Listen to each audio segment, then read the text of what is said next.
Hi, Scott Bruder here. Today, my car was telling me that the battery was low in my key fob. So, taking a look here, I have a 2015 Subaru Forester with a keyless remote key fob, and I ended up opting for the additional remote start package, which is a independent key fob.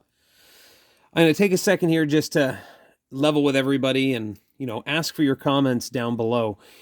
But the OEM remote start from Subaru is no good. It's a pain in the butt. It needs a second fob.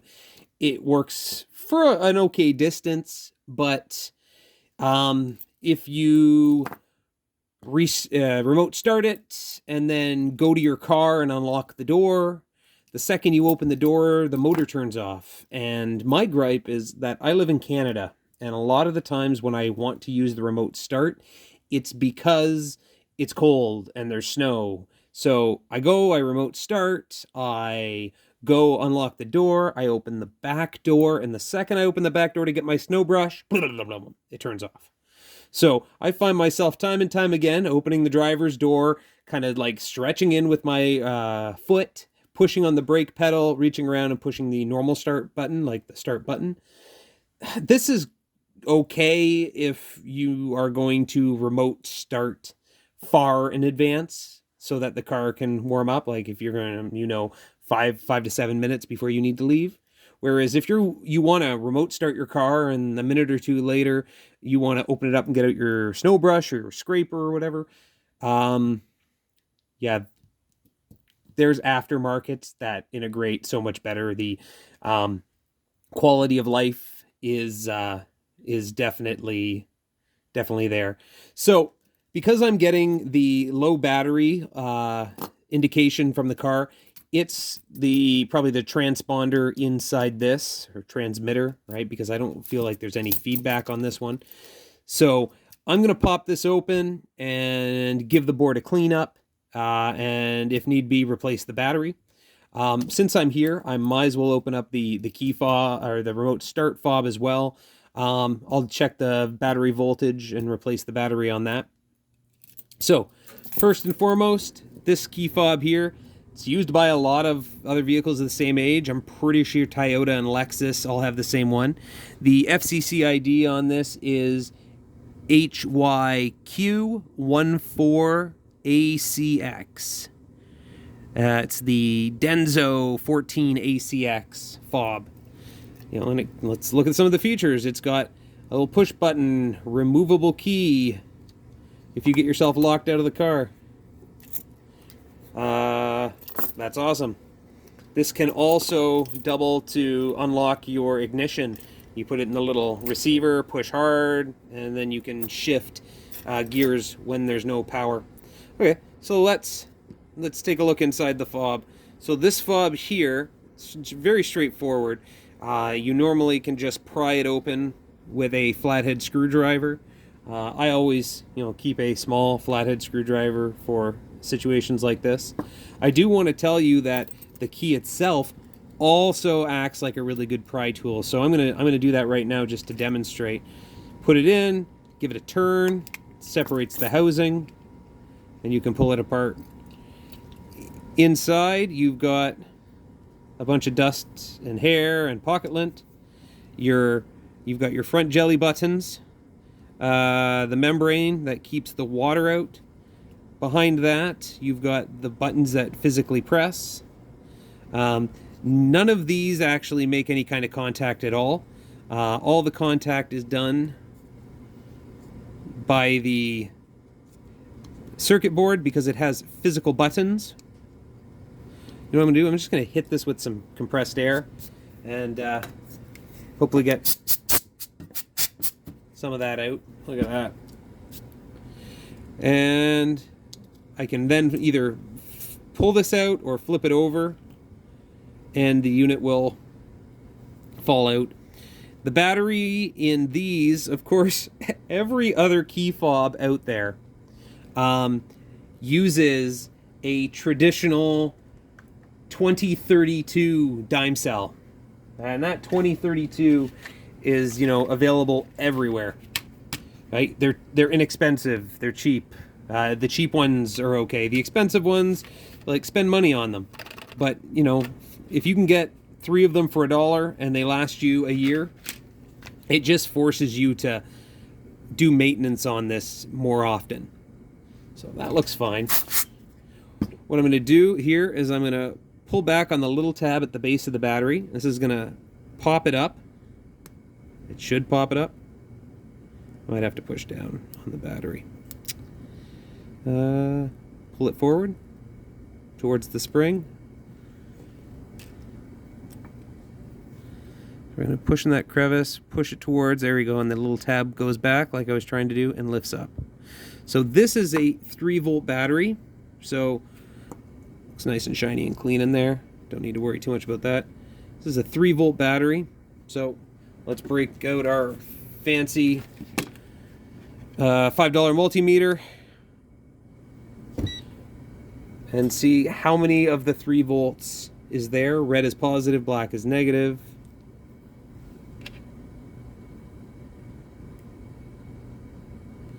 .77 volts.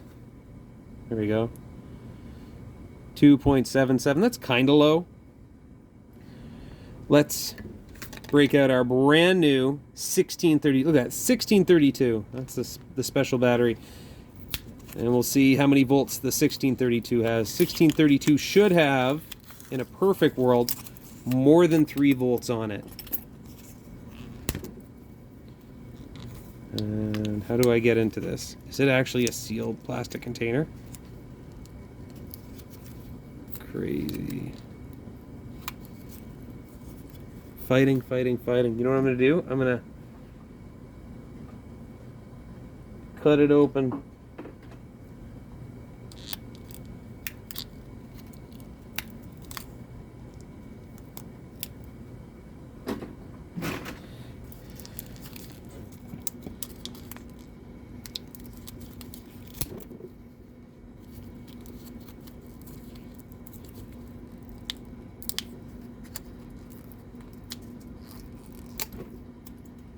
Okay, so I can pull this battery out.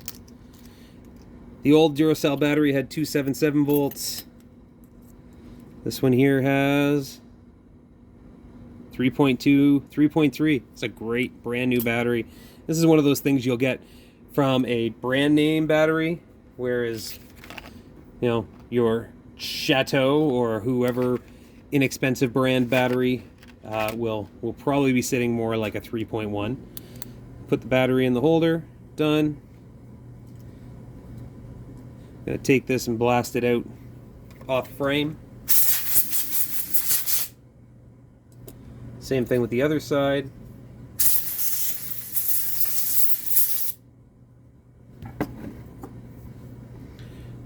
Put the unit back in the body, as so, and set the top back on. And click it all the way around. And last but not least, put the key back in. Huzzah, we're done. So, that is the first one. The next one is the key fob for remote start.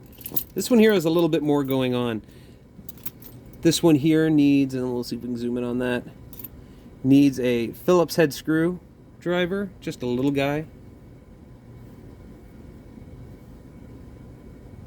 So this is a Phillips 0.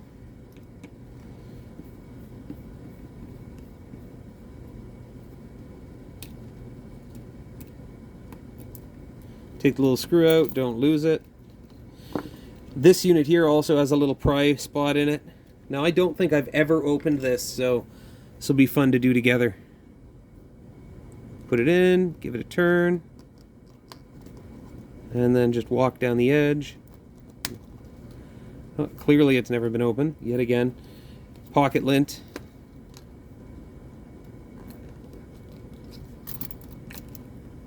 Aha! So this one is also a 2-parter. Let's go back to 1. So here we have a long range coil and a little pressy button. It's weird, there's some dust in there.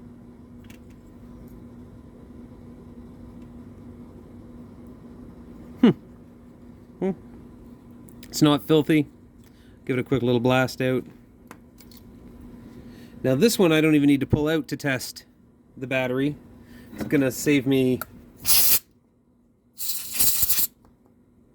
a little bit of legwork. Bring back in our expensive multimeter. This is also a 3-volt dime cell. So we're gonna push the black on the bottom, and then these pins go around to the top. So that should show me the voltage of the battery.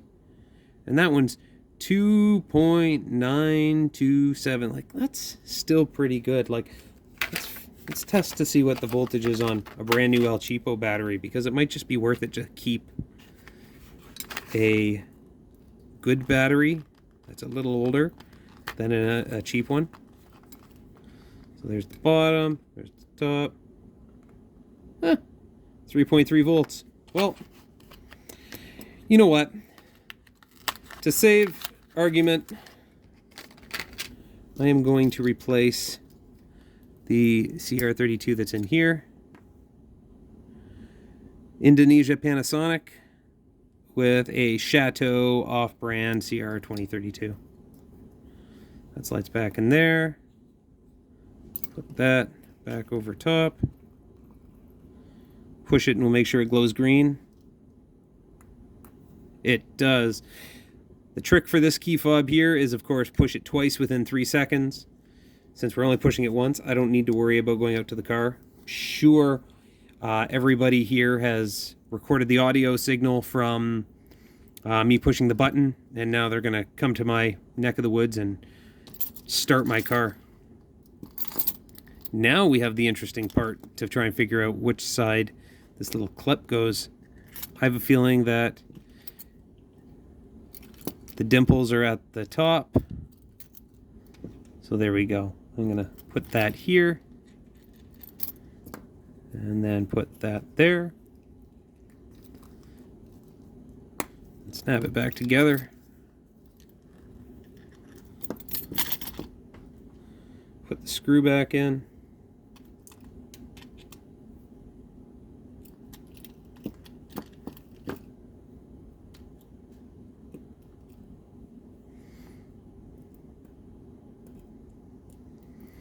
So I'm very happy that this remote start uses a 2032, just like everything else in the world.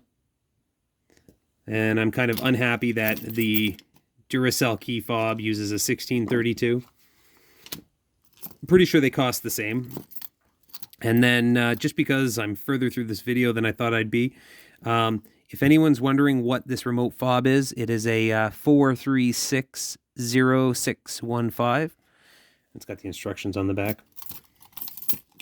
If you ever had to do this, if you have any questions, if I did something wrong, comment and give me your feedback. Thanks again. Have a great day.